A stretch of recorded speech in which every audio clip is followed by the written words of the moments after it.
Anyway, folks, I'm just gonna say to everyone, it's a birthday of Rodrigo Duterte. Happy birthday, Tatay Digong. More birthdays to come. I hope stay health, more birthdays to come, and I wish you to be healthy. Anyway, I hope someday you're going home too. Everyone I say, oh, I just greeted the happy birthday to Rodrigo Duterte. I almost forgot March 28th. It was the his birthday. Um, I thought I discussed with Teacher May Tiburcio about current events, about the inauguration of Rodrigo Duterte, my idol. I said, oh, it's a birthday of Rodrigo Duterte, March 28th. So, it was his 81st birthday. Happy birthday, Tatay Digong.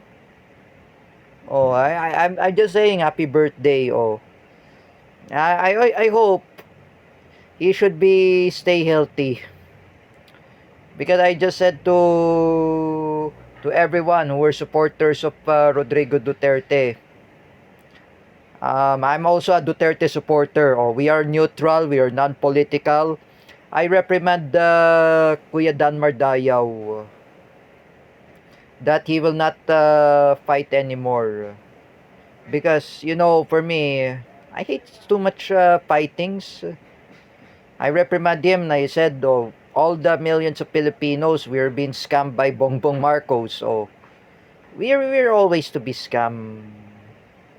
Anyway, because like people as we are, it's despite of geopolitical tension between Iran and Israel, I hope there will be a world peace.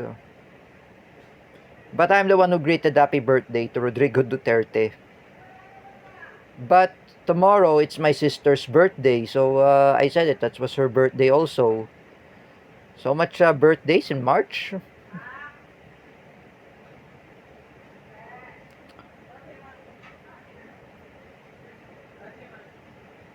But recently I ate what is that in buffet I ate there during Alexion's birthday. Oh yes, I remember that brasserie buffet. I choose Indian dishes. I choose um, um, Japanese food, even biryani as well, even steak. And at least I got one also in brasserie in buffets. And I ate a dessert, I ate ice cream, everything I ate it. Not hate, ate. That was past tense. Or it means eat.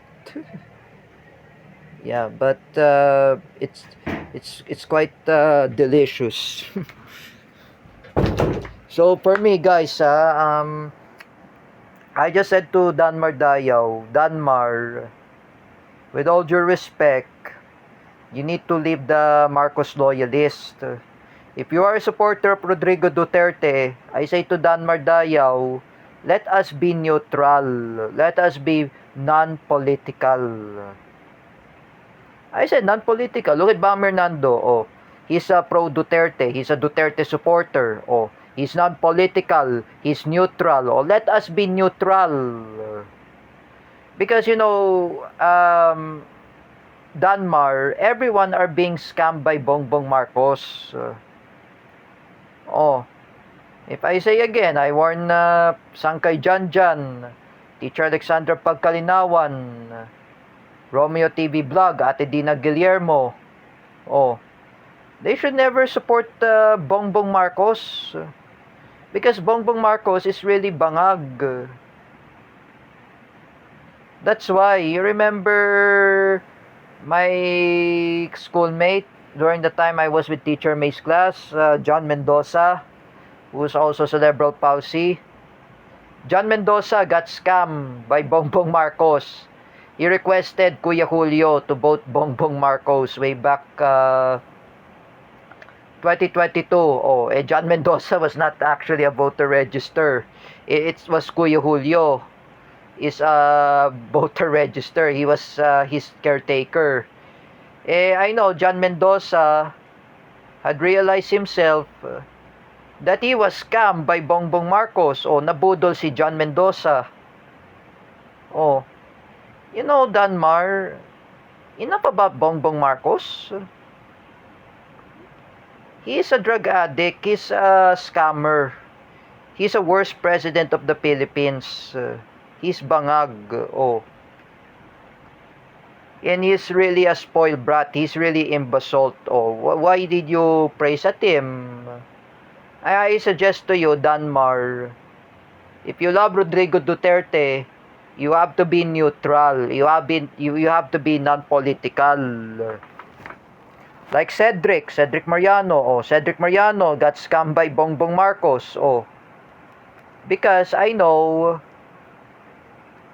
he doesn't like him anymore. Mataas ang presyong langis. Oh, because of Bongbong Marcos. What about 20 kilo ng bigas? Oh, 20. Even onion. As I realize that Cedric Mariano, he cannot go to commute. Oh, while he was meeting all the content creators and bloggers for his arts and drawing. Oh, among those content creators. Oh, yeah, how would Cedric Mariano ride a jeep? Oh, if he learns how to commute. Oh, how much at the price of the jeep? 26,000 pesos. Oh, about the gas. And I say to Danmar, Dayaw, enough about Bongbong Marcos. Everyone hates him. Tigilan mo na yan, I said, Danmar. Like us. Oh, look at my former teacher, Teacher May. Oh, Teacher May Tiburcio got scammed by Bongbong Marcos. Oh, she got scammed. Nabudol si Teacher May. Oh, because of Bongbong Marcos.